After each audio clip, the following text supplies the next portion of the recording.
Double నాన్న third chapter. ఈ chapter అయిపోయాక మనకి ప్రాబ్లమ్స్, అదే ప్రాబ్లమెటిక్ అంటే ప్రాక్టికల్ స్టార్ట్ అవుతుంది Yes, sir. నాన్న. హెడ్డింగ్ పెట్టుకోండి, chapter 3 double entry book keeping system. Okay, already introduction. Lucas Pacioli, an Italian merchant, first articulated the double entry system, though the system of recording business transactions in a systematic manner has originated.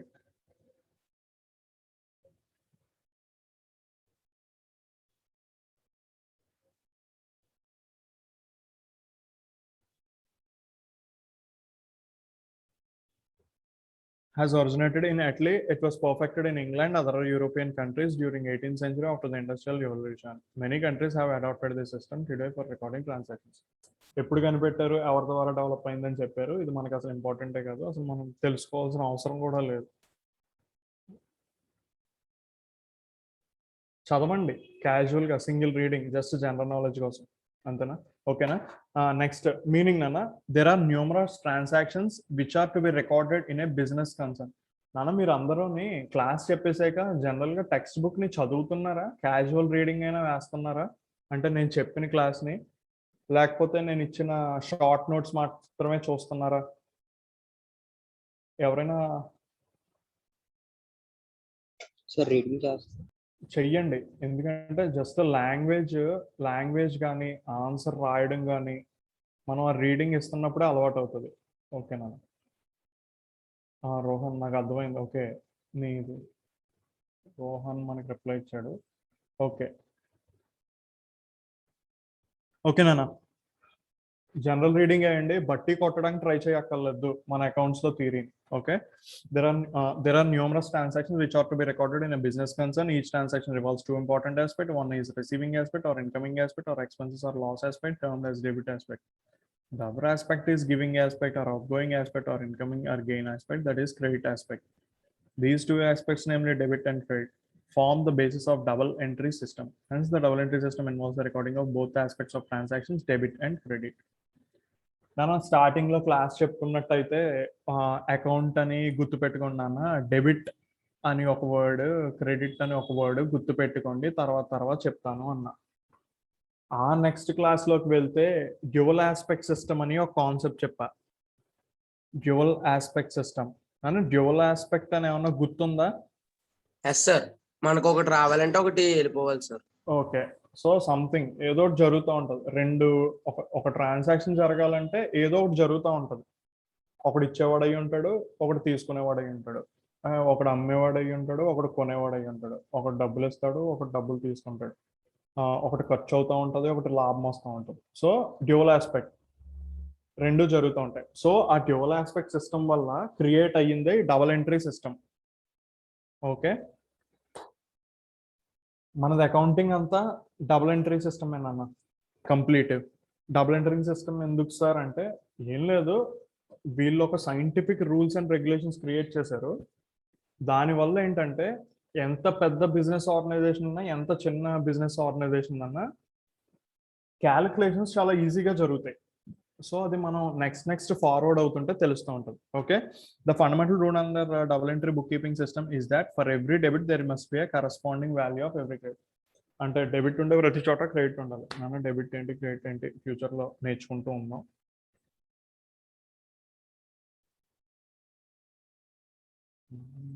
మనకి third chapter PDF ఇవ్వలేదు అన్న. ఒకసారి మీరు first page నుంచి third chapter వరకు ఏమైందో ఒకసారి చదవండి. నేను ఆ పీడిఎఫ్ ఫైల్ సెర్చ్ చేస్తాను. కంటిన్యూషన్ చాప్టర్స్ నాకు ఇంకా కనపడలేదు, సరేనా? సో చదువుతారా? ఓ 2 minutes నేను కనెక్ట్ అవుతాను. ఫస్ట్ చాప్టర్ నుంచి ఈ థర్డ్ చాప్టర్ వరకు థియరీ ఒకసారి చదవండి మొత్తం. మీకు అర్థమవుతున్నా అర్థం అవ్వకపోయినా థియరీ అలా లైన్స్ అలా చదువుకుంటూ వెళ్ళండి. ఏమైనా డౌట్స్ ఉంటే అవి నన్ను అడగండి. నేను ఒక 2 minutes లో మళ్ళీ కనెక్ట్ అవుతాను. మీరు ఆన్లైన్లోనే ఉండండి. నేను జస్ట్ వీడియో మైక్ ఆఫ్ చేస్తాను అంతే, సరేనా?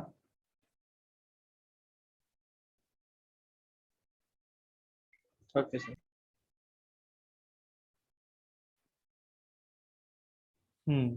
నెక్స్ట్ చూడన్నా, according to JR Batley Boy, every business transaction has a twofold effect, and that it affects two accounts in opposite directions. And if a complete record were to be made of each such transaction, it would be necessary to debit one account and credit another account.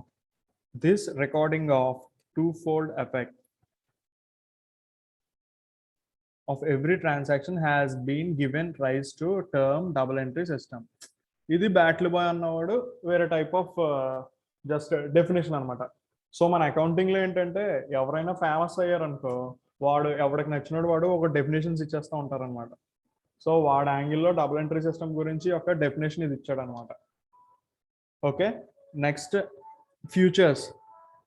నాన్న futures follow అవుతున్నారా? For every business transaction, it affects two accounts. Okay, dual aspect తెలిసిందే కదా. Every transaction effects two accounts. Dual aspect లో రెండు accounts ఎప్పుడూ effect అవుతూనే ఉంటాయి. Got it కదా. Each transaction has two. Okay point 2-3 సార్లు చెప్తా ఉంటాం అన్నాను. మనం ఏంటిది ఇన్నిసార్లు చెప్పారు అంటే మరి థియరీ అంతా అలాగే ఉంటుంది. Okay, each transaction has two aspects, debit and credit చెప్పాను. It is based upon accounting assumptions, concepts and principles. Okay, మన double entry book keeping system అంతా accounting and bookkeeping assumptions and principles ద్వారానే run అవుతుంది, base అవుతుంది అని చెప్పారు. ఓకేనా, మన double entry book keeping system మొత్తం ఈ రూల్స్ రెగ్యులేషన్స్ ద్వారా మాత్రమే బేస్ అయ్యి ఉంటుంది అని చెప్పారు. అంటే దాని ద్వారా మాత్రమే మనం అకౌంటింగ్. ఏంటన్నా అన్న ఎవరో మాట్లాడారు, నాకు వినపడలేదు. నా వాయిస్ బ్రేక్ అయిపోతుందా? ఓకే, మీకు ఏమన్నా ఇంకానా?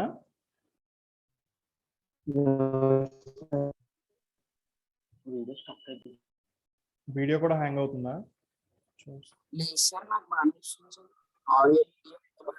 అన్న వాయిస్ అండ్ వీడియో డిస్టర్బెన్సెస్ ఎవరికి ఉన్నాయి వాళ్ళు హ్యాండ్స్ రైజ్ చేయండి.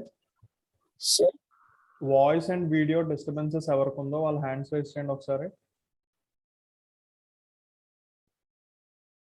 ఓకే, రోహన్ నీ కనెక్టివిటీ బాగాలేదు అనుకుంటా, మిగతా వాళ్ళందరికీ బాగానే వినపడుతుంది. Fine. Okay, next, it is based on accounting assumptions, concepts and principles. మన డబుల్ ఎంట్రీ సిస్టమ్ మొత్తం ఈ accounting assumptions, concepts and principles వల్లే జరుగుతుంది. Okay, it helps in preparing trial balance which is a test of arithmetical accuracy in accounting. నాన్న arithmetical accuracy అంటే meaning తెలుసా ఎవరైనా?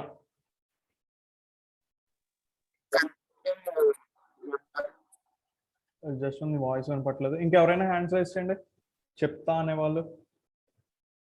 Arithmetical accuracy try చేయండి సరదాగా. జస్ట్ చెప్పు.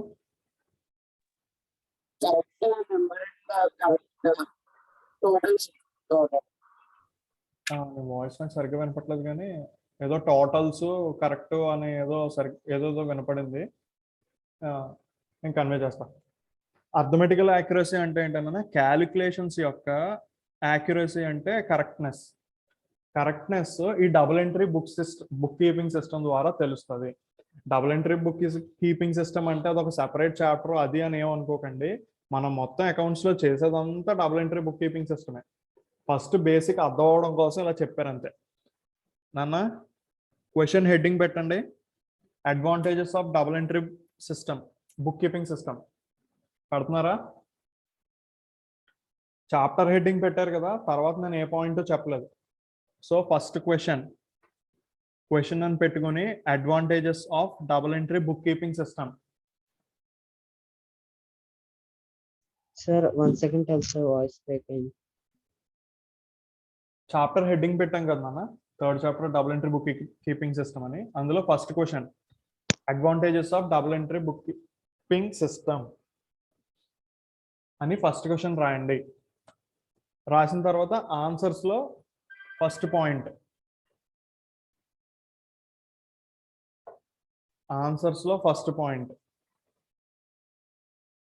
Complete record of transactions. రాశారా నాన్న? ఫాలో అవుతున్నారు కదా?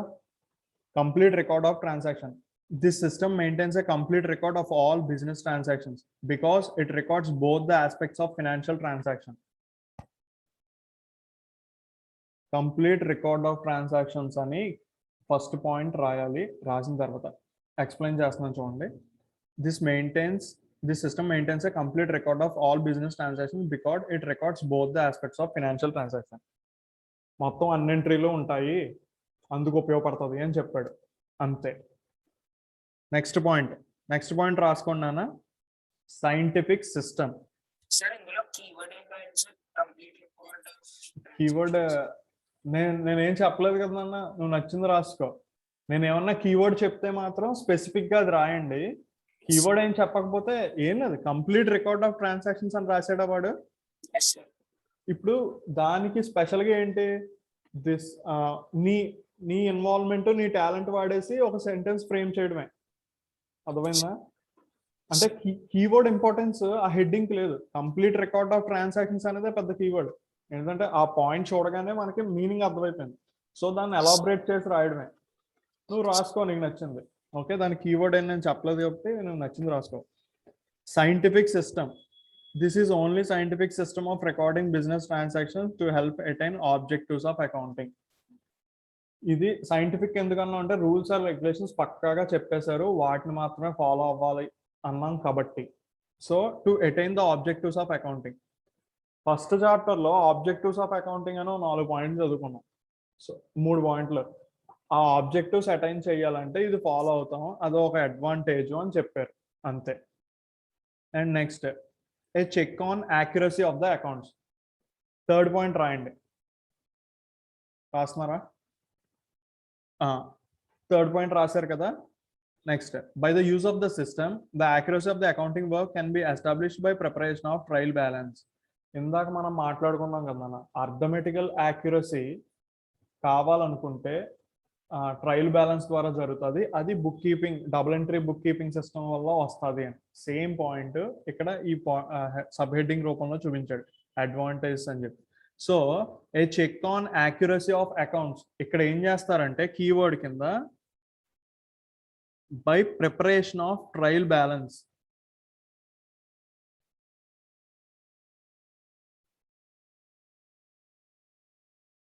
రాస్తున్నారా నాన్న?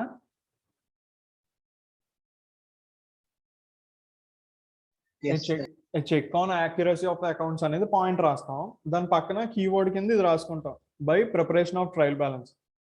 నాన్న కీవర్డ్స్ అంటే ఏంటంటే ఇంపార్టెంట్ వర్డ్. మీరు ఒక సెంటెన్స్ ఫ్రేమ్ చేసి మధ్యలో ఈ వర్డ్ తెప్పించాలి. లాంగ్వేజ్, గ్రామర్ అవన్నీ మీ ఇష్టం, ఏదో అర్థమయ్యేటట్టుగా రాయండి. అంటే ఏం లేదు, బట్టి కొట్టకుండా ఇలాంటివి అనమాట.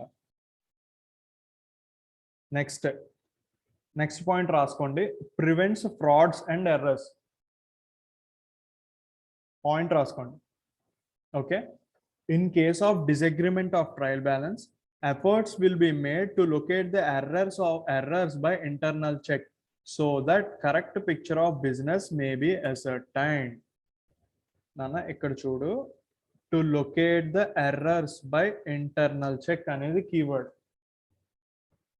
Prevents frauds and errors. ఒక్కొక్కసారి ఏం జరుగుతుంది అంటే నాన్న, ట్రయల్ బ్యాలెన్స్ లో ఫిగర్స్ మ్యాచ్ అవుతున్నా సరే ఈ double entry book keeping system వల్ల ఎవరైనా ఫ్రాడ్స్ కానీ ఎర్రర్స్ కానీ చేస్తే ఈ డబుల్ ఎంట్రీ బుక్ కీపింగ్ సిస్టంలో మెయింటైన్ చేయడం వల్ల మనం ఇంటర్నల్ చెక్ అంటాం. అంటే మనం ఇంటర్నల్గా ప్రతి అకౌంట్స్లోకి వెళ్ళి మనం చెక్ చేస్తూ ఉంటాం. జశ్వంత్ హ్యాండ్ రైస్ చేసి ఏమైనా డౌట్ ఉందా నాన్న? నీ వాయిస్ వినపట్లేదు నాన్న. ఏంటన్నా?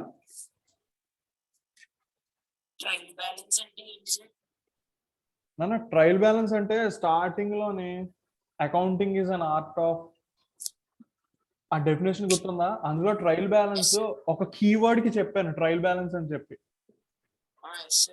ఏంటా కీవర్డ్?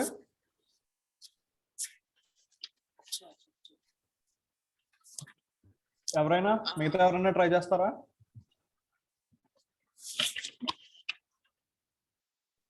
మిగతా ఎవరైనా ట్రై చేస్తారా? Summarising. Jaswanth, lower your hand. Summarising అని చెప్పి అడుగుతుందా? సమ్మరైజింగ్ అంటే ఏంటంటే సమ్ అంటే టోటల్ నాన్న. నువ్వు ప్రతి చాప్టర్ చదువుకుంటూ వెళ్తుంటే లాస్ట్ లో సమ్మరీ అని ఇచ్చాడు. అంటే ఏంటంటే చాప్టర్ మొత్తాన్ని సమ్మప్ చేసి మెయిన్ పాయింట్స్ ని డిస్కస్ చేయడం సమ్మరీ అంటారు. సమ్మరైజింగ్ అంటే ఆ ముందు జరిగిన వాటికి టోటల్స్ వేయడాన్ని సమ్మరైజింగ్ అంటారు. సో ఎవ్రీ దాంట్లో ట్రయల్ బ్యాలెన్స్ లో కానీ పిఎండ్ఎల్ లో కానీ బ్యాలెన్స్ షీట్ లో కానీ ఆ సమ్ టోటల్స్ ఉంటాయి. నీకు స్టార్టింగ్ క్లాస్ లో చెప్పాను, మర్చిపోయి ఉండుంటావు. సో ట్రయల్ బ్యాలెన్స్ అనేది మనకి లెడ్జర్స్ ప్రిపేర్ అయిన తర్వాత నెక్స్ట్ స్టెప్ కింద వేస్తాం మనం.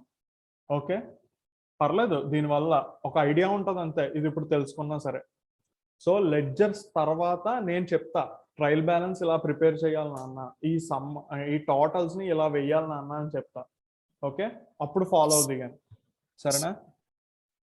నెక్స్ట్ అది రాసారా? Prevents frauds and errors. In case of disagreement of trial balance, efforts will be made to locate the errors by internal checks so that correct picture of the business may be ascertained.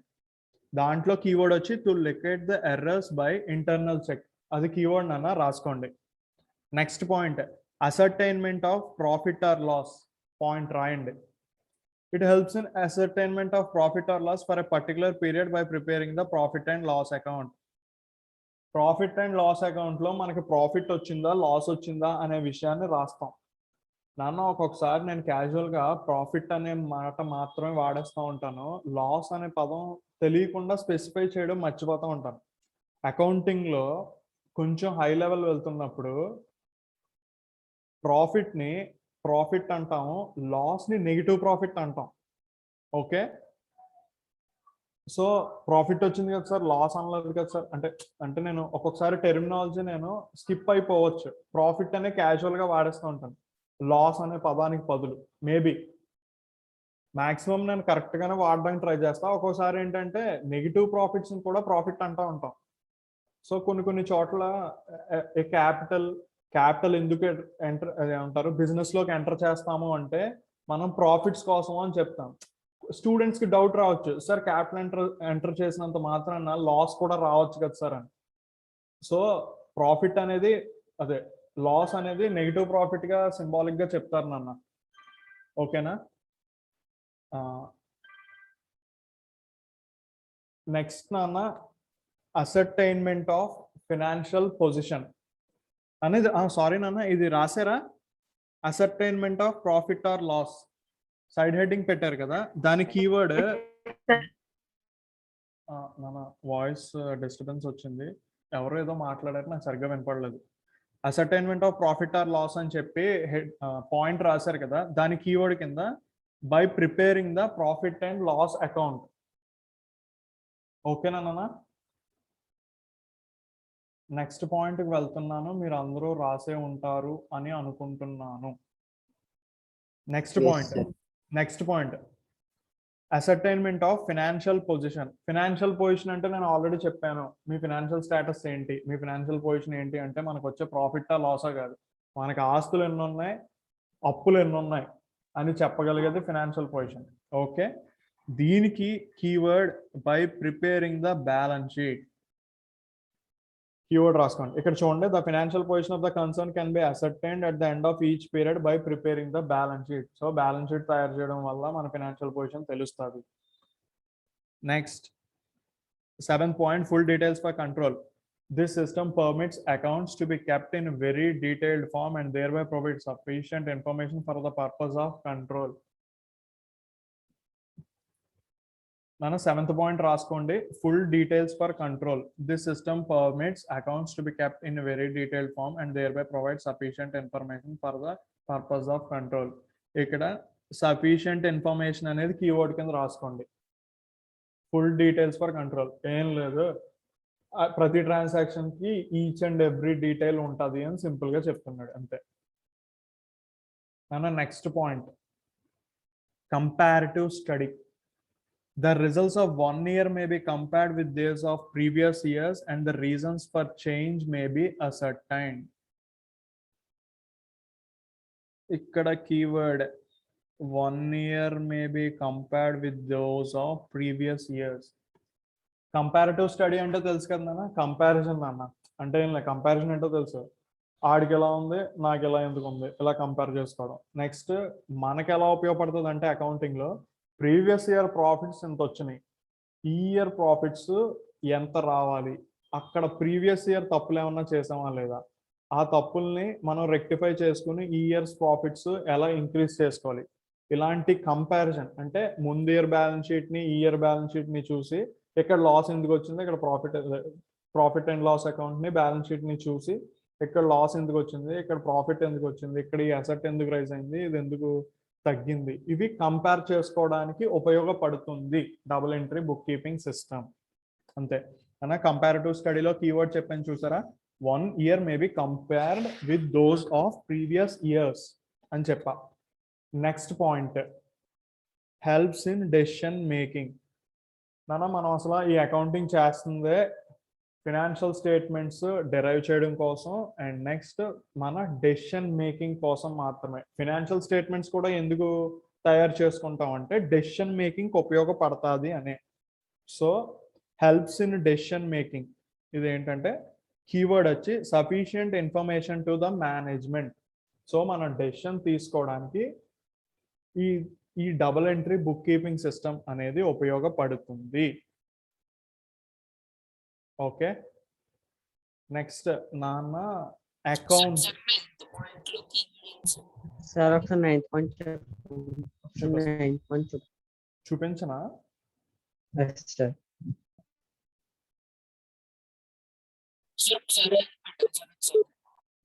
చూడండి అన్న. అన్న రాసారా పైనవన్నీ? Sir okay 9th point రాసాక ఒకసారి hand raise చేయండి.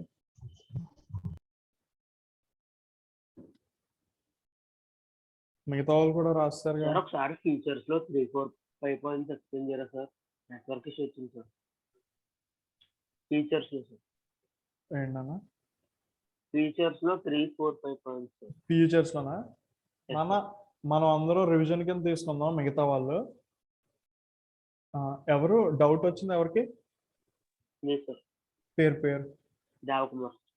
దేవకుమార్ ఒకసారి futures చదువు, నువ్వే చదువు first నుంచి సార్.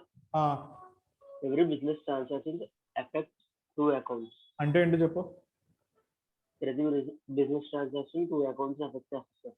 ఓకే నెక్స్ట్ పాయింట్ చదువు. ఒకటి తీసుకునేవాడిది అలా. నెక్స్ట్ పాయింట్ చదువు. Each transaction has 2 aspects, that is debit and credit. Okay debit ఉంటుంది, క్రెడిట్ ఉంటుంది సార్. ఓకే థర్డ్ పాయింట్ చదువు. It is based upon accounting assumptions, concepts and principles sir. దాని meaning ఏంటి? అదే సార్ చెప్పండి. అది అర్థం. It is based upon accounting assumptions, concepts and principles. వాటి మీద బేస్ అయ్యి అకౌంటింగ్ చేస్తాం సార్. మనం double entry book keeping system అంతా ఈ అకౌంటింగ్ అజంప్షన్స్ మీద, ఈ కాన్సెప్ట్స్ మీద, ఈ ప్రిన్సిపల్స్ మీద బేస్ అయ్యి మనం తయారు చేస్తాము. ఓకే నెక్స్ట్ పాయింట్ చదువు. helps in preparing trial balance, which is a test of arithmetical accuracy of in accounting. అంటే ఏంటి? ట్రయల్ బ్యాలెన్స్ ప్రిపేర్ చేయడానికి అవుతుంది sir. Okay next. Arithmetical accuracy అంటే ఏంటి సార్? అర్థమెటికల్ యాక్యురసీ అంటే మీకు నెంబర్స్ ఉన్నాయి కదా, నెంబర్స్ కరెక్ట్ గా వచ్చినాయా లేదా అని చెక్ చేసుకోవడానికి. అర్థమెటికల్ అంటే న్యూమరికల్ నెంబర్స్ అర్థమైందా? అవి కరెక్ట్ యాక్యురసీ అంటే కరెక్ట్నెస్. నెక్స్ట్ పాయింట్ చదువు. Finally it helps in preparation of final accounts with the help of trial balance. దాని అర్థం ఏంటి? ఫైనల్ అకౌంట్స్ తయారు చేయడానికి ట్రయల్ బ్యాలెన్స్ తో పాటు హెల్ప్ అవుతుంది. ట్రయల్ బ్యాలెన్స్ ఉపయోగపడుతుంది. ఓకే ఓకే నాన్న. నెక్స్ట్ అకౌంట్ లోకి వెళ్తున్నాను నాన్న. అకౌంట్ ఆల్రెడీ సింపుల్ గా చెప్పాను చూసారా. అకౌంట్స్ అనేది ప్లూరల్, అకౌంట్ అనేది సింగులర్. లాట్ ఆఫ్ అకౌంట్స్ కూడి ఉంటుంది కాబట్టి మనం అకౌంట్ అని కానీ, బుక్స్ ఆఫ్ అకౌంట్స్ అని కానీ, అంటే అకౌంట్స్ బోర్డు ఉన్నాయి ఆ బుక్స్ లో కాబట్టి బుక్స్ ఆఫ్ అకౌంట్స్ అని అంటాం. సో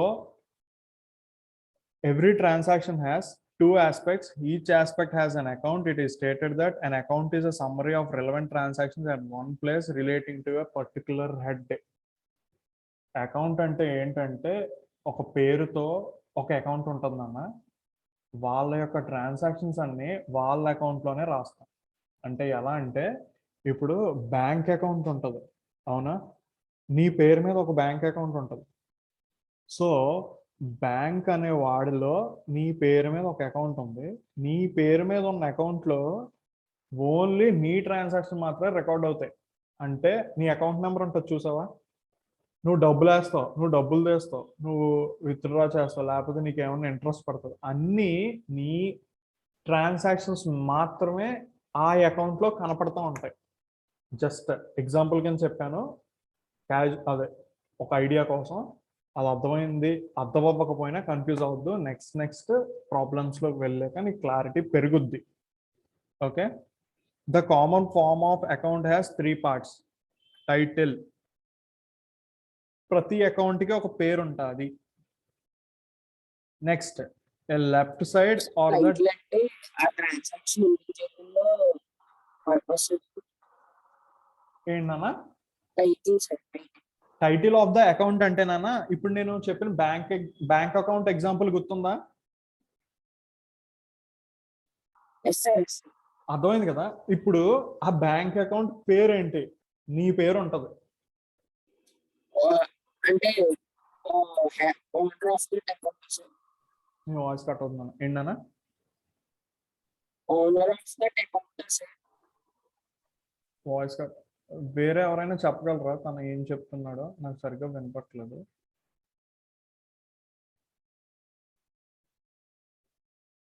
అన్న ఎవరో మాట్లాడుతుంది, జశ్వంత?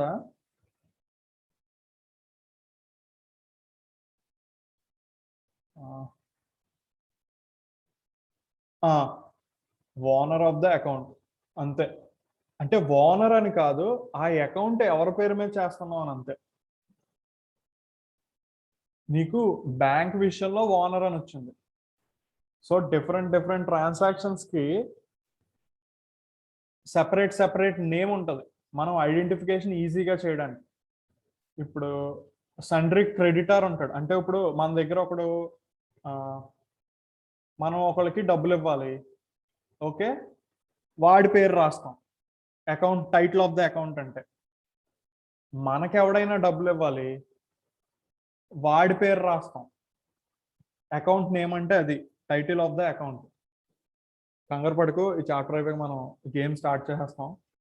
ఓకే, లెఫ్ట్ సైడ్ని డెబిట్ సైడ్ అంటాము, రైట్ సైడ్ని క్రెడిట్ సైడ్ అంటాము. This form is called T account because of its similarity to letter T as shown below. నాన్న మీరు అబ్జర్వ్ చేస్తే నేను ప్రతి ఎగ్జాంపుల్కి తెలియకుండా ఇలా గీసేస్తున్నా. మీరు అబ్జర్వ్ చేశారా? ఇలా గీసేసి ఇక్కడ డెబిట్ రాసేస్తున్నా, ఇక్కడ క్రెడిట్ రాసేస్తున్నా, ఇక్కడ ఏదో సేల్ అనేస్తున్నా, ఇక్కడ ఏదో ప్రాఫిట్ అనేస్తున్నా. ఫ్లోలో తెలియకుండా, అంటే నాలో అలా అలవాటు అయిపోయింది. ఏంటి ఇది? అకౌంట్ని సింబాలిక్ ఫామ్లో చూపిస్తూ ఉంటాం మనం, ఒక అకౌంట్ డ్రాయింగ్ని విజువల్గా చూపించేటప్పుడు. సో ఇలా రాస్తూ ఉంటాం. So this is called a T shape account. Okay, అందుకే టీ షేప్ అంటాం. అది పాయింట్ కదా. This form of account is T account balance of similarity to letter T. అర్థమైంది కదా? Yes sir. Okay, next debit and credits. Accountant uses the term debit and credit to the left side and right side of an account respectively. To debit an account is enter an amount on the left side of an account, and to credit an account is to enter an amount on the right side of the account. Normal language, left side రాస్తే debit చేసామంటారు, right side రాస్తే credit చేసామంటారు అని చెప్పారు. Okay, next accounting equation. Accounting equation is based on dual aspect concept. Dual aspect concept చెప్పిన పాయింటే మళ్ళీ చెప్తున్నా. ఏంటది? Debit ఉంటుంది, క్రెడిట్ ఉంటుంది, ఒకటి ఇస్తే తీసుకుంటాడు, same concept, routine dialogues. Okay, the accounting equation shows the relationship between the economic resources of the business and the claims against these resources at any given time. The following relationship, economic resources, claims. అంటే economic resources, ఇది important ఏం కాదు మన. Economic resources is equal to claims. అంటే resources అంటే మనకి డబ్బులు ఎలా వస్తున్నాయి, క్లైమ్స్ అంటే ఎలా ఖర్చు పెడుతున్నాం. అంతే, అంతవరకే గుర్తుపెట్టుకోండి. సో మనకి డబ్బులు వస్తున్నాయి, వేరే దాంతో ఈక్వేట్ అవుతూ ఉంటది ఎప్పుడు. అంటే నువ్వు డబ్బులు పెట్టిన డబ్బులు ఏదో ఒక దానికి ఈక్వల్ అవుతూ ఉంటది. అంటే ఇప్పుడు చూడు, మనం డబ్బులు ఖర్చు పెట్టి అసెట్ కొనుక్కున్నాం. సో ఆ అసెట్ మనం ఖర్చు పెట్టిన వాల్యూ యొక్క వర్త్ అసెట్ కి ఈక్వేట్ అవుతూ ఉంటది, మనం కొన్న అసెట్ కి. So economic resources equal to claims అంటే మనం ఖర్చు పెట్టే అదే మన దగ్గర ఉన్న డబ్బుల్ని, మనం వాడిన డబ్బుల్ని ప్రతి దానికి వాటి ఖర్చులకి ఉపయోగిస్తాం కదా, అవి రెండు ఈక్వల్ అవుతాయి అని చెప్తున్నాడు. Another term for economic resources is assets. The claims consist of liabilities and the owner's claims or the equity. నాన్న మీకు బిజినెస్ కాన్సెప్ట్ అని చెప్పాను, గుర్తుందా? ఒకసారి బిజినెస్ ఎంటిటీ కాన్సెప్ట్ అని చెప్పిన వాళ్ళకి ఈ సార్ ఏమైనా గుర్తుందా అంటే ఒకసారి హ్యాండ్స్ రైజ్ చేయండి. బిజినెస్ ఎంటిటీ కాన్సెప్ట్ సార్ ఏదో చెప్పారు సార్ మీరు, నాకు సరిగ్గా అర్థమైంది, అర్థం అవ్వలేదు, బట్ మీరేమో తర్వాత చెప్తా అన్నారు. కనీసం ఈ మాటలు చెప్పినట్టయినా ఎవరికైనా గుర్తుంటే వాళ్ళ హ్యాండ్స్ రైజ్ చేయండి. Business entity concept.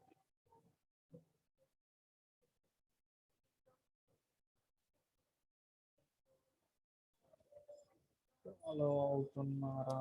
Business is different from owner and the person. Venkat, Hriday, Bhaskar, Nandini, Pranav. నాన్న మీరు ఆ క్లాస్ ఫాలో అయ్యారా? బిజినెస్ నాన్న మిగతా వాళ్ళు ఒకసారి హ్యాండ్స్ లోవర్ చేయండి.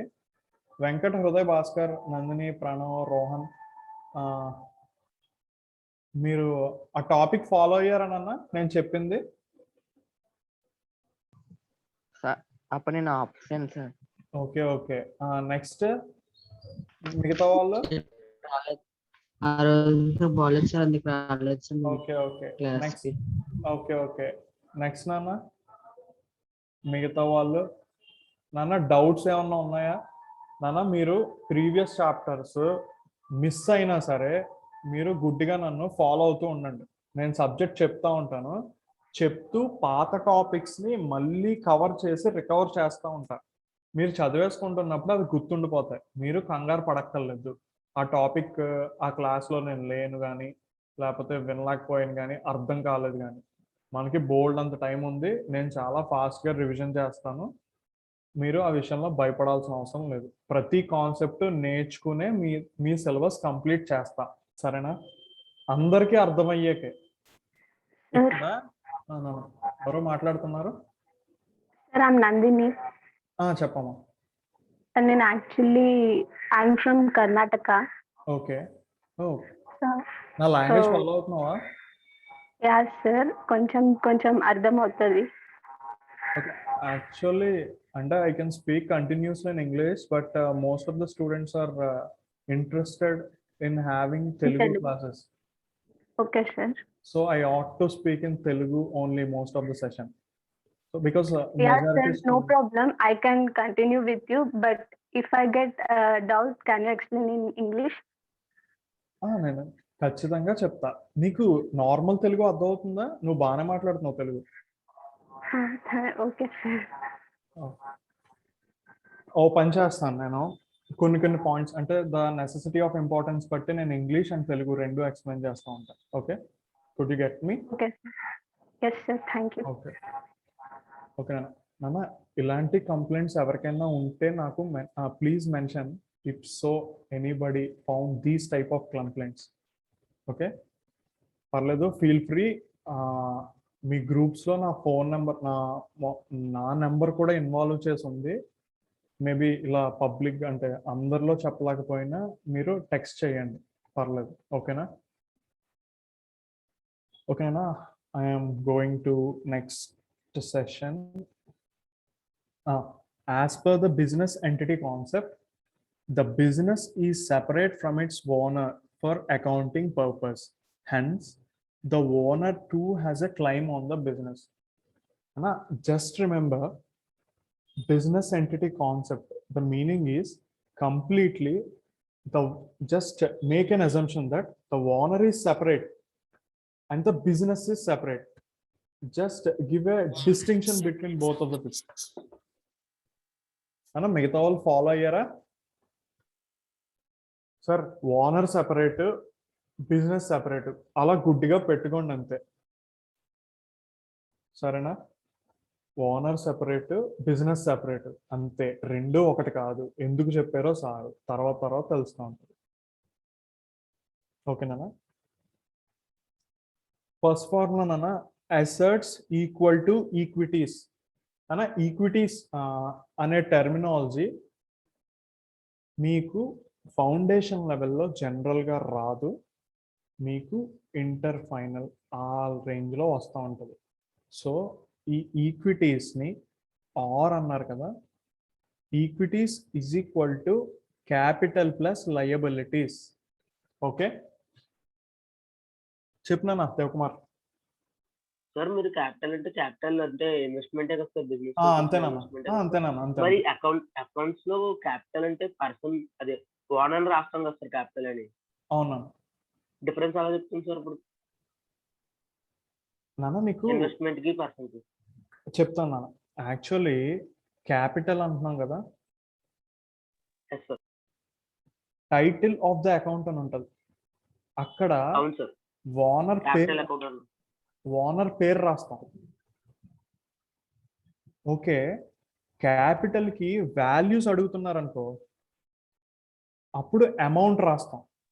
నీకు ప్రాబ్లంలోకి ఇన్వాల్వ్ అయ్యేటప్పుడు ఎక్కడ ఇన్వెస్ట్మెంట్ అది, ఎక్కడ ఓనర్ నేము, అసలు ఈ క్యాపిటల్కి అర్థం ఏంటి అనేది నీకు మీనింగ్ అర్థమైపోతూ ఉంటుంది. ఓకేనా? అకౌంట్ లో క్యాపిటల్ అంటే ఓనర్ పేరు రాయకూడదు కదా సార్, అంటే మనకి వేరే వాళ్ళు కూడా పర్సన్స్ ఇన్వాల్వ్ అవుతారు కదా సార్, అందుకు మన ఓనర్ కి వేరే పర్సన్ కి డిఫరెన్స్ ఉండడం కోసం క్యాపిటల్ అని రాస్తాం కదా సార్. చెప్పినాను. సో మరి ఇప్పుడు ఓనర్ పేరు ఎలా రాస్తుంది సార్ ఇందులో? నేను చెప్తాను నాన్న, నెక్స్ట్ Okay. తీసుకెళ్తాను నాన్న. Okay sir. ఓకేనా? నువ్వు బాగా క్యాపిటల్ అంటే ఇన్వెస్ట్మెంట్ అంతే సార్. క్యాపిటల్ అంటే ఒక ఓనర్ పెట్టే పెట్టుబడిని క్యాపిటల్ అంటాము. అంటే మేక్ ఇట్ వెరీ సింపుల్. అంటే నువ్వు చాలా డెప్త్ ఆలోచిస్తున్నావు. మనం స్టార్టింగ్ స్టేజెస్ ఆఫ్ చాప్టర్ లో ఉన్నాం. ఓకే, నువ్వు అంత Okay, sir. క్రిటికల్ థింకింగ్ కి వెళ్ళకు. నేను ప్రాబ్లమ్స్ లో ఇన్వాల్వ్ అయినప్పుడు నిన్ను కూడా మౌల్డ్ చేస్తూ ఆ సబ్జెక్ట్ లోకి తీసుకెళ్తా. స్టార్టింగ్ అంటే ఏం లేదు Okay, నాన్న, sir. మీరు చిన్న పిల్లలు సబ్జెక్ట్ లో స్టార్టింగ్ లెవెల్లో ఉన్నారు కదా. మీకు చిన్నప్పుడుగా ఉన్నప్పుడే చికెన్ దమ్ బిర్యానీ నోట్లో కూరేసాను అనుకో, ఏమవుతుంది తెలుసా? మండిపోతుంది. సో డైజెస్టివ్ సిస్టమ్ ఖరాబ్ అవుతుంది. అందుకని చెప్పి నేను చిన్నపిల్లలు చూసారా, స్టార్టింగ్ స్పూన్ ఫీడింగ్ అంటారు. చిన్న చిన్న ఐటమ్స్ పెడుతూ పెడుతూ పెడుతూ ఎదిగే కొద్దీ మనకు నచ్చిన ఐటమ్ మనం తింటా ఉంటాం. అప్పుడు మన బాడీ కూడా డైజెస్ట్ చేసే కెపాసిటీ ఉంటుంది. సో అంటే తప్పేం లేదు నీ క్రిటికల్ థింకింగ్కి. అందరు స్టూడెంట్స్ నీలా ఉండకపోవచ్చు అని చెప్పి నేను కొంచెంగా స్టార్ట్ చేస్తున్నాను. సరేనా? ఓకే, నెక్స్ట్ టాపిక్ నాన్న. మీరు అడిగే డౌట్స్ ఏం తప్పు కాదు నాన్న, తప్పు కాదు, రాంగ్ కాదు. కానీ అందరికీ ఒకే రేంజ్ ఆఫ్ నాలెడ్జ్ ఉండకపోవచ్చు అని భయంతో నేనే కొంచెంగా చెప్తున్నా. తర్వాత డెప్త్ వెళ్ళే కొద్దీ మీరు క్వశ్చనింగ్ చెయ్యండి. మీరు క్వశ్చనింగ్ చేసే కొద్దీ నేను ఆన్సర్స్ చెప్తా ఉంటా. స్టార్టింగ్ స్టేజెస్ ఆఫ్ చాప్టర్ కదా, కొంచెం స్లోగానే వెళ్దాం. ఓకే నాన్న? Okay sir. ఈక్విటీస్ అనే దానికి formula capital plus liabilities. Okay, capital అనేది చూసారా, మనం మ్యాథ్స్ లో ఈజ్ ఈక్వల్ టు ఇటు తీస్తే మైనస్ చేయాలి, ఇటు తీస్తే ప్లస్ చేయాలి అని అంటాం. సో ఇప్పుడు ఇంకా క్యాపిటల్ ని అలా ఉంచేసి క్యాపిటల్ ఇటుకి తెచ్చారు, అండ్ నెక్స్ట్ అసెట్స్ ఇటు తెచ్చి లయబిలిటీస్ ఇటు తెచ్చారు, షఫ్లింగ్ చేశారు ఆ ఈక్వేషన్ ని. అంతే, అంతకన్నా ఏం లేదు. సో అకౌంటింగ్ ఈక్వేషన్ అని చెప్పి ఒక హెడ్డింగ్ పెట్టుకోండి. అదే హెడ్డింగ్ అంటే ఒక పాయింట్ లాగా రాసుకున్నారా నాన్న? Keep a heading accounting equation.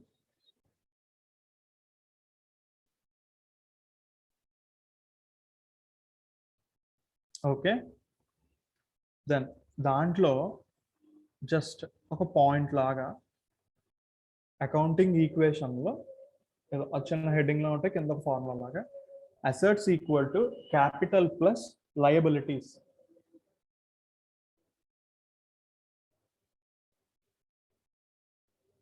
Sir, assets equal to capital అంతేనా?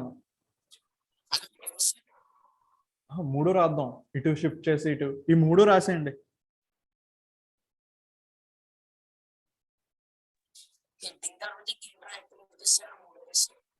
మూడేనా? మీకు విషయం అర్థమైంది కదా, అసలు ఈ మూడే ఎలా డెరైవ్ అయింది? అటు ఇటు షఫిల్ చేశారు అంతే.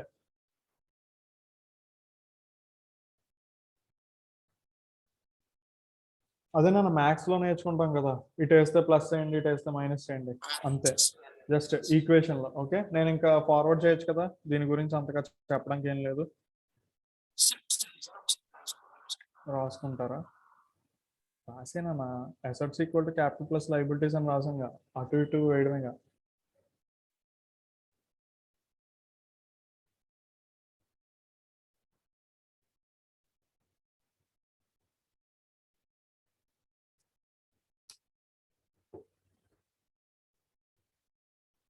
ఓకేనా?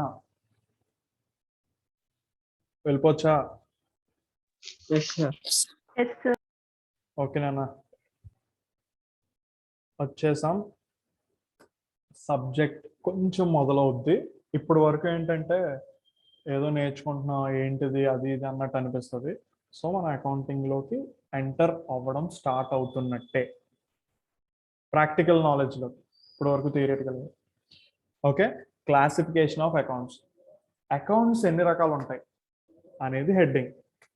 ఓకే, ఫస్ట్ చెప్పేస్తాను, తర్వాత నోట్స్ చెప్తాను. క్లాసిఫికేషన్ ఆఫ్ అకౌంట్స్ అని హెడ్డింగ్ పెట్టుకోండి, వదిలేండి, పెన్నులు పక్కన పడండి. ఫాస్ట్గా ఒకసారి చెప్పేస్తాను, తర్వాత నోట్స్ మళ్ళీ ఒకలాగా చెప్తాను, రాసుకుంది. A transaction can be divided into 3 categories as first one, transactions related to individuals and firms, transactions related to properties, goods or cash, transactions related to expenses, losses and incomes or gains. Transaction ante telusu kada nana, every financial transaction should be treated in accounts. Okay, transactions can be relating to individuals and firms. Transactions individuals అంటే తెలుసానన్నా, మనుషుల్ని, పర్సన్స్ని individual అని పిలుస్తాం. Firm అని ఉంటుంది. Firm అంటే individual person ఒక business పెట్టాడు అనుకో, ఫర్మ్ అనొచ్చు. ఫర్మ్స్లో డిఫరెంట్ టైప్స్ ఆఫ్ ఫర్మ్స్ ఉన్నాయి, కంగారు పడగలను. ఫర్మ్ అంటే ఇప్పుడు ఒక కిరాణా కొట్టు ఉందన్న, some Shri Venkateswara kirana and fancy అని ఉంది. దానికి ఓనర్ పేరు వచ్చి ఏదో నా పేరు రాసుకున్నాను, సతీష్ అన్నారు అనుకో. But Venkateswara kirana and general stores అనేది ఫర్మ్ నేమ్. ఓకే, ఫాలో అవుతున్నారా? Yes, sir. ఫర్మ్ నేమ్కి ఇండివిజువల్ నేమ్కి తేడా. Yes, sir. ఫర్మ్స్లో డిఫరెంట్ టైప్స్ ఆఫ్ ఫర్మ్స్ ఉంటాయి నాన్న. ఒక్కడే పెడితే ప్రొపరైటర్షిప్ ఫర్మ్ అంటాం, ఇద్దరు ముగ్గురు పార్ట్నర్స్ ఇన్వాల్వ్ అయితే పార్ట్నర్షిప్ ఫర్మ్ అంటాం. నెక్స్ట్ ఒక కార్పొరేట్ లెవెల్లో కంపెనీ కింద స్టార్ట్ చేస్తే కంపెనీ అంటాం. అసోసియేషన్ ఆఫ్ పర్సన్స్ అంటే ఏఓపి అంటాం. బాడీ ఆఫ్ ఇండివిజువల్స్ అంటే డిఫరెంట్ పర్సన్స్. డిఫరెంట్ పర్సన్స్కి డిఫరెంట్ యాక్ట్స్ ద్వారా కానీ రూల్స్ ద్వారా కానీ మనం క్రియేట్ చేసుకుంటే వాటిని ఫర్మ్స్ అంటాం. ఓకే, అంతవరకు తీసుకోండి, నెక్స్ట్ తీసుకెళ్తా. Transactions relating to properties, goods or cash. Transactions relating to every transaction relating to goods గురించి కానీ, డబ్బుల గురించి కానీ, ప్రాపర్టీస్ గురించి కానీ, ఈ ట్రాన్సాక్షన్స్ మాత్రమే ఉంటాయి మనకి అకౌంటింగ్, అదే ఈ అకౌంట్స్లో. Transactions relating to expenses or losses and incomes or gains. So ఈ క్లాసిఫికేషన్లో వీటి గురించి మాత్రం, అదే ఇవి మాత్రమే ఉంటాయి. అంటే individual and firms, properties and goods or cash, expenses or losses and incomes or gains. వీటి గురించి డిస్కస్ చేసే టాపిక్స్ మాత్రమే మనం అకౌంటింగ్లో క్లాసిఫై చేస్తూ రాసుకుంటూ ఉంటాము. Okay, therefore the accounts also can be classified into personal, real and nominal. Okay, అకౌంట్స్లో పర్సనల్ అని ఒకటి ఉంది, ఇంపర్సనల్ అని ఒకటి ఉంది. ఇంపర్సనల్లో రియల్ అని కొన్ని అంటాము, నామినల్ అని కొన్ని అంటాము. రియల్లో టాంజిబుల్ అని కొన్ని అంటాము, ఇంటాంజిబుల్ అని కొన్ని అంటాము. పర్సనల్లో న్యాచురల్, ఆర్టిఫిషియల్. దీన్ని ఫ్లో చార్ట్ అంటాం అన్న. ఇలా ఫ్లోలో ఉంది కదా, అంతే ఫ్లో చార్ట్. జస్ట్ ఏంటంటే ఈజీగా గుర్తుపెట్టుకోవడానికి అలా సింబల్స్ కింద వేస్తారు. ఫస్ట్ సైడ్ హెడ్డింగ్కి వెళ్తున్నాను. Personal accounts, the accounts which relate to individuals or persons are known as personal accounts. అన్న personal accounts, the accounts which relate to individuals or persons are known as personal accounts. Personal accounts include the following: natural persons and artificial persons. Individual persons కానీ మనుషులకు కానీ ఇన్వాల్వ్ అయ్యే ఉండే ప్రతి అకౌంట్ని personal account అంటాము. ఓకే, పర్సనల్ అకౌంట్లో 2 టైప్స్ ఉన్నవి. ఒకటి న్యాచురల్ పర్సన్స్, ఇంకొకటి ఆర్టిఫిషియల్ పర్సన్స్. న్యాచురల్ పర్సన్స్ అంటే ఎవరు? Accounts with relate to individuals.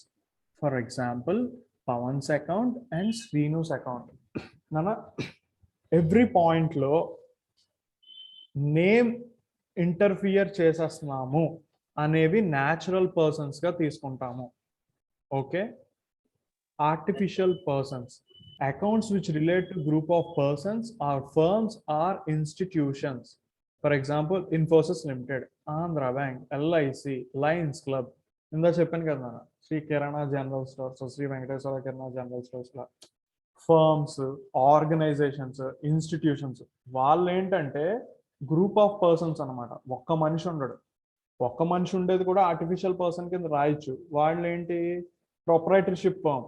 అంటే మనం ఫర్మ్ నేమ్ ఎంటర్ చేస్తున్నాం అనుకో, అప్పుడు అది ఆర్టిఫిషియల్ పర్సన్స్ క్లాసిఫికేషన్లోకి వెళ్తుంది. డైరెక్ట్ మనిషి పేరే రాస్తుంటే న్యాచురల్ పర్సన్లోకి వెళ్తుంది. మీకు అర్థమైంది అనుకుంటున్నాను. I'm moving to next point. Natural persons means we are just using their names, direct names. But artificial persons అంటే they are resembling they are a group of persons. Means the Andhra Bank is an organization which shows a group of individuals anamata. So they are consolidatedly called as Andhra Bank members. So వాళ్ళని మనం artificial persons and denote చేస్తాం. Okay, the proprietor being an individual, his capital note anta. The proprietor being an individual, his capital account and his drawing account are also personal accounts. Proprietor అనేవాడు individual కాబట్టి వాడు capital అకౌంట్లోకి వస్తాడు and వాడు personal అకౌంట్గా treat చేస్తాము అన్నారు. అర్థమైతే తీసుకోగలగండి casual. Next పాయింట్కి వెళ్దాము. నేను ప్రాబ్లమ్స్లో వీటికి డీటెయిల్డ్ ఇంట్రాగేషన్ ఇస్తూ ఉంటాను, కంగారు పడద్దు. Next, impersonal accounts. All these accounts which are not personal accounts or impersonal accounts. This is further divided into 2 types, which means nominal and real. వీళ్ళు మనుషులు కాదు, సంస్థలు కాదు. అంటే impersonal accounts means those are not the individual persons or not at all an organizations also.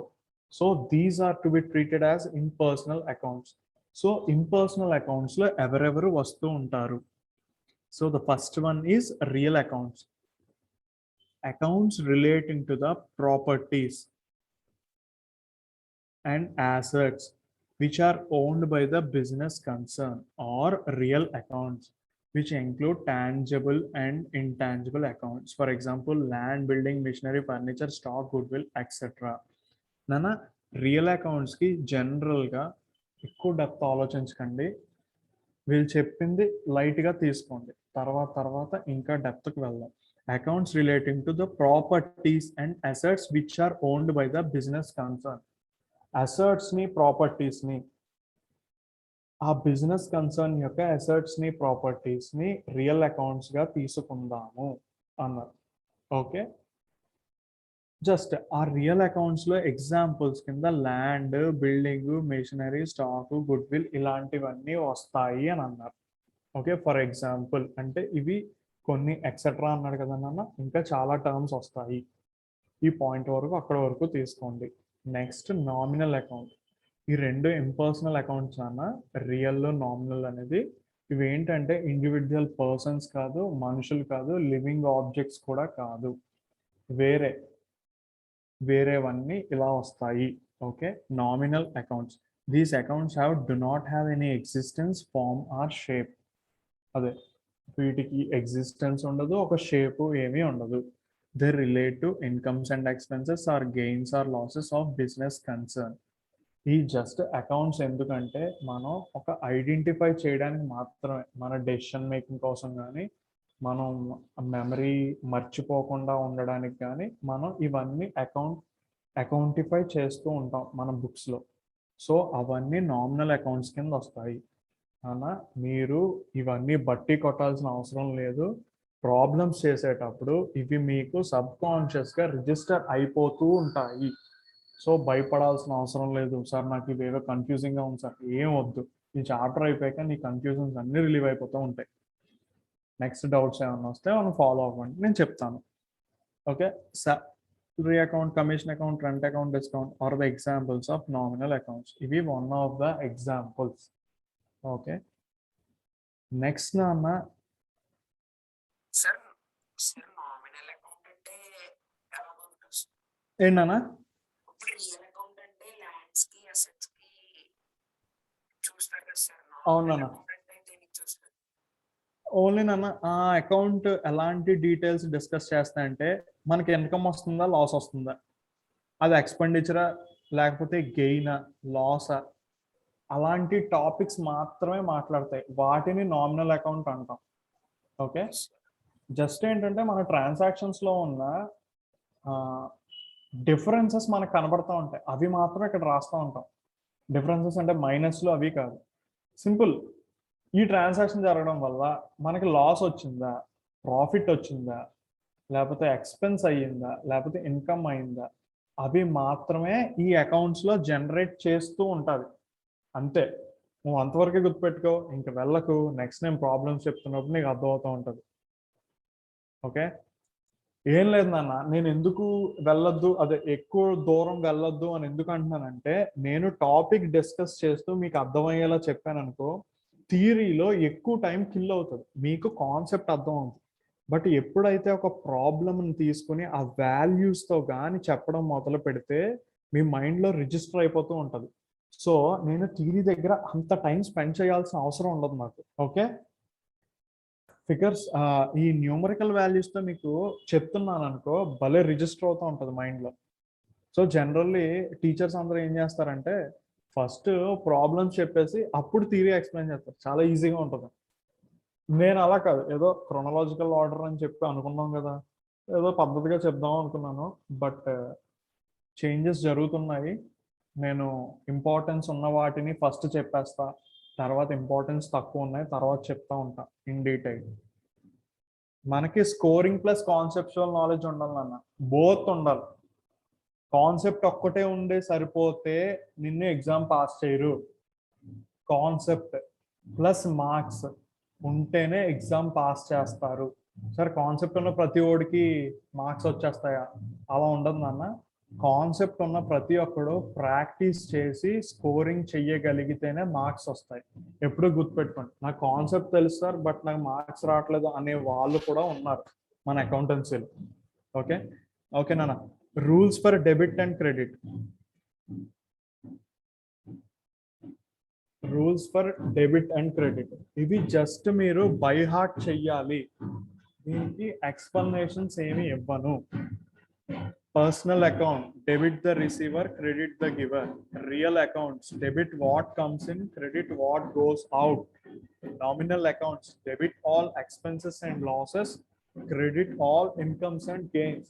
మీరు ఏ range లో by heart చెయ్యాలంటే, sudden గా పడుకున్నామండి, అరే లేపి నామినల్ అకౌంట్స్ చెప్పరా అని చెప్పాను అనుకోండి, గోల్డెన్ రూల్, మీరు వెంటనే చెప్పారు. ఇంకా అలా వచ్చేయాలి. అలా రావాలి అంటే ఎక్కువ టైమ్స్ మీరు రిపీట్ చేస్తూ ఉండాలి. ఇది ఖచ్చితంగా ఇంపార్టెంట్ అన్న.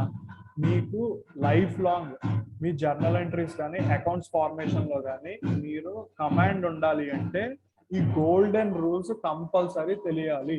ఈ గోల్డెన్ రూల్స్ స్కిప్ చెయ్యొద్దు. ఏదో మార్క్స్ వచ్చేస్తున్నాయని పారిపోవద్దు. గోల్డెన్ రూల్స్ సబ్ కాన్షియస్ గా రిజిస్టర్ చేసేయండి. ఎక్కువ రిపిటేషన్ ఉండాలి. ఓకే నాన్న, ఒక చిన్న టిప్ చెప్తున్నాను, ఎలాగో వచ్చాం కాబట్టి. అన్న నైట్ టైం మనం జనరల్లీ సరిగ్గా నిద్ర పట్టకపోయినా, okay, rules for debit and credit. Personal accounts debit the receiver, credit the giver. Real accounts debit what comes in, credit what goes out. Nominal accounts debit all expenses and losses, credit all incomes and gains. Nana notes తీయండి నాన్న. Notes తీసారా? Yes, sir. Class తీసుకోండి sir. నాన్న ఏంటన్నా? తీసుకోండి sir. Okay classification of accounts అని heading పెట్టండి.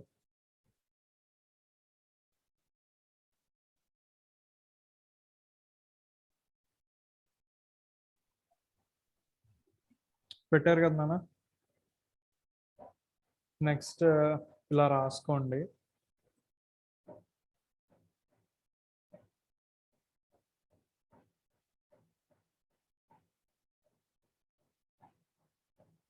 Classification of accounts అని హెడ్డింగ్ పెట్టారు కదా, కింద ఏముంది?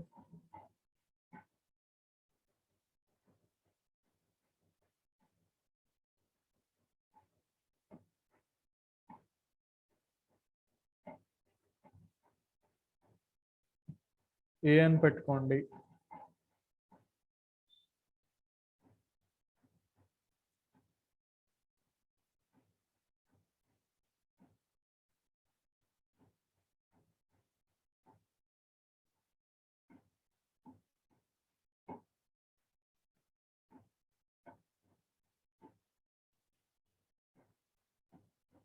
రాశారా నాన్న?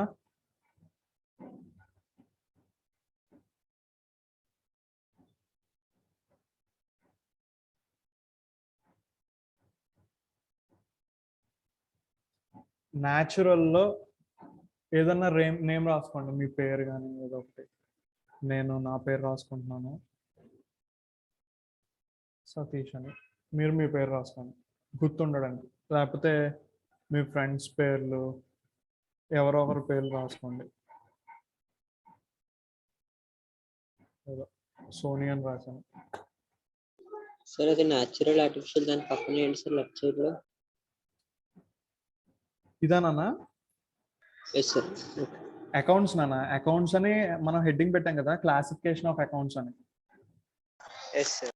అందులో ఏ అని రాసి, ఏ అనే క్లాసిఫికేషన్ లో పర్సనల్ అని రాసాం.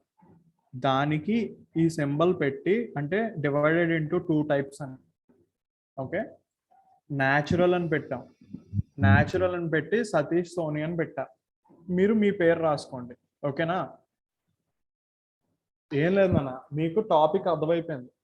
బట్ ఏంటంటే మీరు ఫాస్ట్ గా రివిజన్ చేసుకోవడానికి బుక్ ఓపెన్ చేస్తే మొత్తం గుర్తుండిపోవాలి. అది విషయం.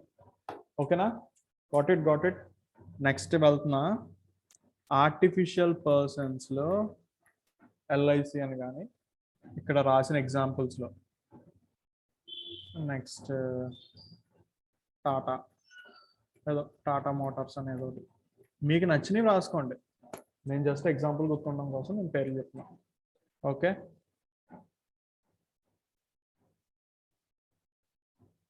ఓకేనన్నా? రాసారా? Sir sir.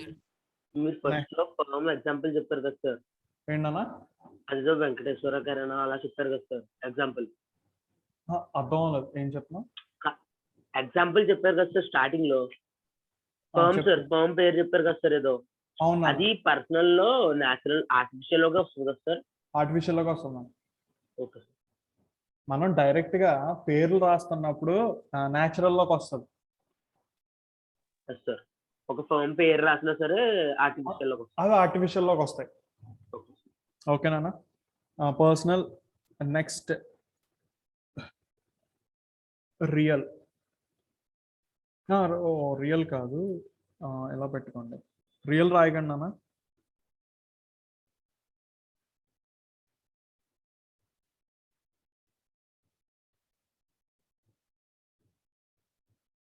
ఇంపర్సనల్. ఏం లేదు, ఫస్ట్ ది పర్సనల్ అని పెట్టాం, నెక్స్ట్ ఇంపర్సనల్ అని పెట్టాం. ఓకే, ఇంపర్సనల్లో రియల్ ఇక్కడ నామినల్. ఓకే, రియల్లో అసెట్స్ అన్నాం కదా, ఏదో బిల్డింగ్, ఫర్నిచర్ అని పెట్టాం. మీకు నచ్చిన అసెట్స్ మీరు రాసుకోండి, ఏం లేదన్న గుర్తుండడానికి అంతే సింపుల్గా. సార్ రియల్లో 2 టైప్స్ ఉన్నాయి కదా సార్, టాంజిబుల్ ఇంటాంజిబుల్. అన్నీ వస్తాయి నాన్న. ఓహో, క్లాసిఫికేషన్ చెప్పమంటావా అన్న? ఎస్ సార్, ఇందులో ఎందుకు రాయలేదు సార్? అంటే ఏం లేదు నాన్న, ఏం లేదు, సింపుల్ ఏం లేదు. అసెట్ అంటే రెండు వస్తాయి కదా. Yes sir, things which we can see and ఏం లేదు నాన్న, ఇప్పుడు చూడు, ఇంకో రియల్ అకౌంట్స్ ఉన్నాడా, అందులో which include tangible and intangible accounts అన్నారు కదా. Yes sir. ఇది జస్ట్ మీరు మెమరైజ్ చేసుకోవడానికి కోసం రాస్తున్నా, అంటే ఏం లేదు. రియల్ అకౌంట్ అని చూడగానే అది గుర్తుండడానికి. ఓ పని చేయండి, నీకు ఆ కన్ఫ్యూజన్ ఉంది అంటే బిల్డింగ్ అని టాంజిబుల్ అసెట్ రాసుకో, నెక్స్ట్ గుడ్ విల్ రాసుకో. ఏం లేదన్నా, తప్పేం కాదు, అలా కూడా రాసుకోవచ్చు. నేను అది తప్పేం అనట్లేదు. రియల్లో మళ్ళీ సబ్ క్లాసిఫికేషన్ ఇచ్చి టాంజిబుల్ ఉంది, ఇంటాంజిబుల్ ఉంది అని రాసుకోవచ్చు, అలా కూడా రాసుకోవచ్చు. బట్ ఏంటంటే నేను ఎప్పుడు నోట్స్ ఎలా ఫామ్ చేస్తానంటే, చూసిన వెంటనే మన మెయిన్ పాయింట్స్ మన బ్రెయిన్ క్యాప్చర్ చేయాలి, అర్థమైందా? చూసిన వెంటనే. సో అనవసరమైన టాపిక్స్ ఎక్కువ క్యాప్చర్ చేయకుండా మెయిన్ టాపిక్స్ని ఒక్కసారిగా చూడగానే మనకి మొత్తం రీకలెక్ట్ అయిపోవాలి, అలా రాస్తున్నా అంతే నోట్స్. తర్వాత డీటెయిల్డ్ నోట్స్ రాస్తాం కదా, అప్పుడు ఈచ్ అండ్ ఎవ్రీ పాయింట్ చెప్తా, సరేనా? Yes sir. నామినల్లో మీకు ఎగ్జాంపుల్స్ రాసుకోండి, salary, rent.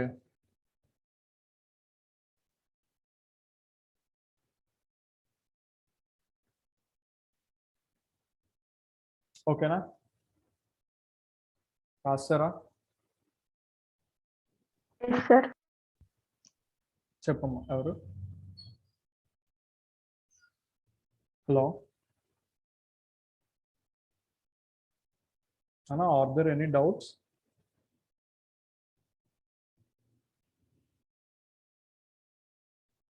Regarding this picture?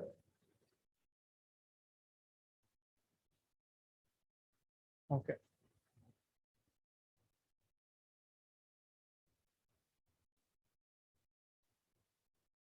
And the next topic వెళ్ళిపోవచ్చా? నెక్స్ట్ టాపిక్ వెళ్ళిపోవచ్చు అనుకుంటే హ్యాండ్స్ రైజ్ చేయండి అందరూ. Can I go to next topic?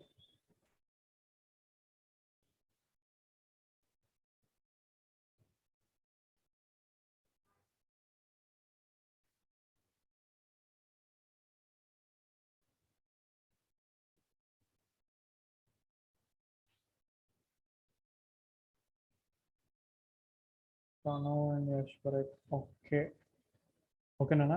Next నోట్స్లో నెక్స్ట్ పాయింట్ కింద రాసుకోండి, గోల్డెన్ రూల్స్ ఫర్ అకౌంటింగ్ అని రాసుకోండి. రాసుకుని ఇవి 3 యాజ్ ఇట్ ఈస్గా రాసేయండి. Golden rules for accounting.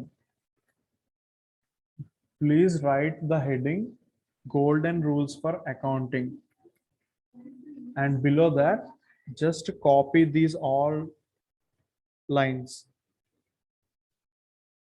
as it is. Anna, రాసాక ఒకసారి హ్యాండ్స్ రైజ్ చేయండి.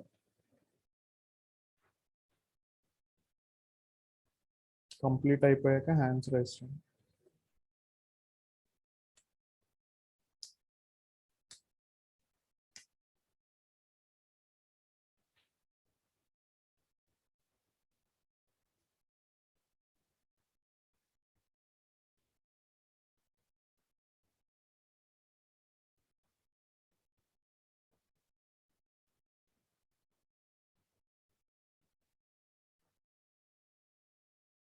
అన్న మనం ఈ పాయింట్స్ ని కొంచెం క్లియర్ గా చదివితే ఇంకొంచెం డెప్త్ వెళ్దాం. పర్సనల్ అకౌంట్స్ లో మీరు చూసారు కదా, ఇండివిజువల్ పర్సన్స్ కానీ ఫర్మ్స్ కానీ ఉన్నాయి. వాళ్ళల్లో debit the receiver, credit the giver అన్నారు. మీరు జస్ట్ ఇలా గుర్తుపెట్టుకోండి అంతే. వాడు రిసీవర్ అయితే డెబిట్ చేయండి,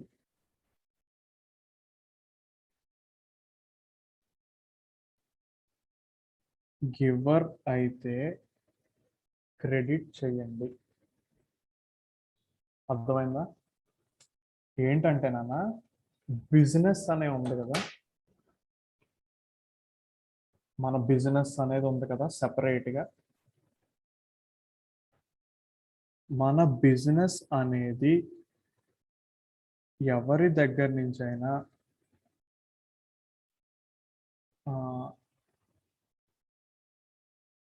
ఎలా చెప్పాలి,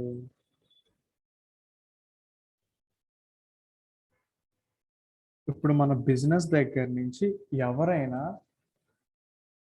తీసుకుంటున్నారు అనుకోండి, దాన్ని డెబిట్ చేయాలి. మన బిజినెస్ దగ్గర నుంచి ఎవరైనా తీసుకుంటే వాళ్ళని డెబిట్ చెయ్యాలి.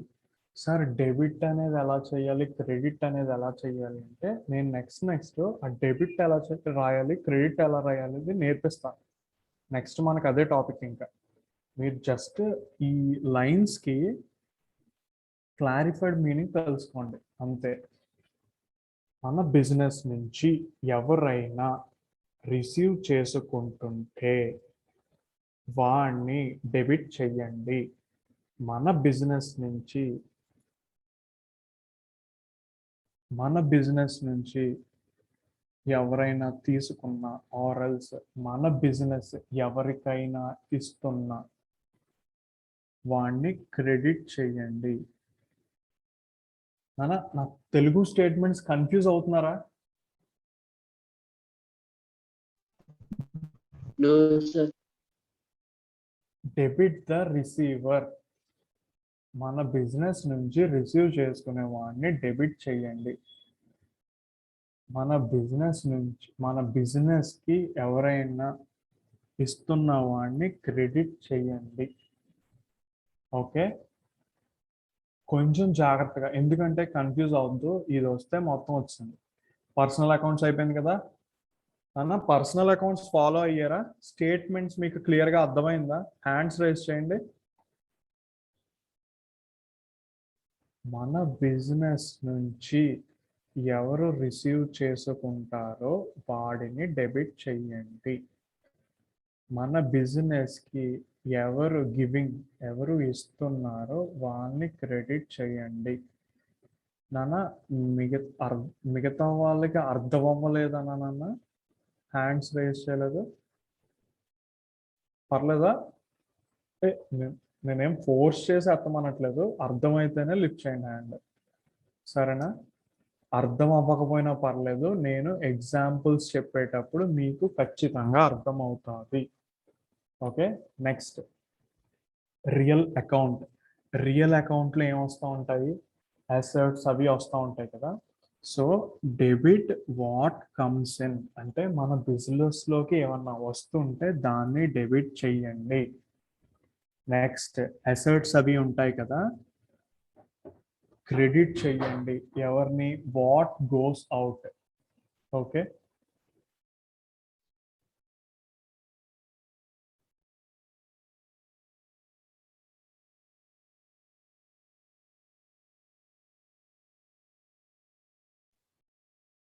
ఓకేనా? క్రెడిట్ వాట్ గోస్ అవుట్, మన బిజినెస్ లోంచి ఒక అసెట్ బయటికి వెళ్ళిపోతుంటే దాన్ని క్రెడిట్ చేయండి. Okay, next nominal accounts. Debit all expenses and losses. మనకి ఏమైనా ట్రాన్సాక్షన్స్ ఎక్స్పెన్సెస్ లాగా అని లాసెస్ లాగా అని ఫీల్ అయితే వాటిని డెబిట్ చేయండి. మనం ఏమైనా ట్రాన్సాక్షన్స్ వల్ల ఇన్కమ్ కానీ గెయిన్ కానీ జనరేట్ అయితే దాన్ని క్రెడిట్ చేయండి. నాన్న ఈ సెంటెన్సెస్ని మీరు బట్టి కొట్టండి. మనం నెక్స్ట్ క్లాసు మధ్యాహ్నం ఉంది కదా, మళ్ళీ స్టార్ట్ చేద్దాం. ఈ మీన్ వైల్ మీకు ఏ క్లాస్ జరుగుతున్నా సరే ఈ ఈ ఎన్ని పాయింట్స్ ఉన్నాయి, చిన్ని చిన్ని లైన్స్ ఇవి రిజిస్టర్ అయిపోవాలి. నేను మధ్యాహ్నం అడుగుతాను. ఓకేనా? బాయ్ నాన్న. సార్ టుడే ఆఫ్టర్నూన్ ఏంటన్నా? ఈ రోజు మధ్యాహ్నం క్లాస్ ఉంది సార్. మధ్యాహ్నం క్లాస్ ఉందన్న, మర్చిపోకండి. మార్నింగ్ సెషన్ అయిపోయింది కదా, ఆఫ్టర్నూన్ రావడం మానేకండి. మధ్యాహ్నం క్లాస్ ఉంది, 2 to 3 అనుకుంటా క్లాస్ టైమింగ్స్. ఒకసారి చూసుకోండి, మన గ్రూప్ లో చూద్దాం. ఓకేనా? రీషెడ్యూల్డ్ అని పెట్టారు కదా సార్, అది ఇక్కడికి పెట్టారు సార్. అది ఉంది, ఇది ఉందా సార్? అవునన్న. సరేనా? ఆఫ్టర్నూన్ క్లాసెస్ మీకు యాజ్ ఇట్ ఈస్ జరుగుతాయి. మార్నింగ్ ఏదో క్లాస్ స్కిప్ అయిందంట, అందుకని నేను తీసేసుకున్నాను ఆ క్లాస్. సరేనా? ఓకేనా? Okay sir, thank you. Okay, session close చేస్తున్నాను. ఆఫ్టర్నూన్ కలుద్దాము. ఇవి బట్టి కొట్టండి అందులో. బాయ్.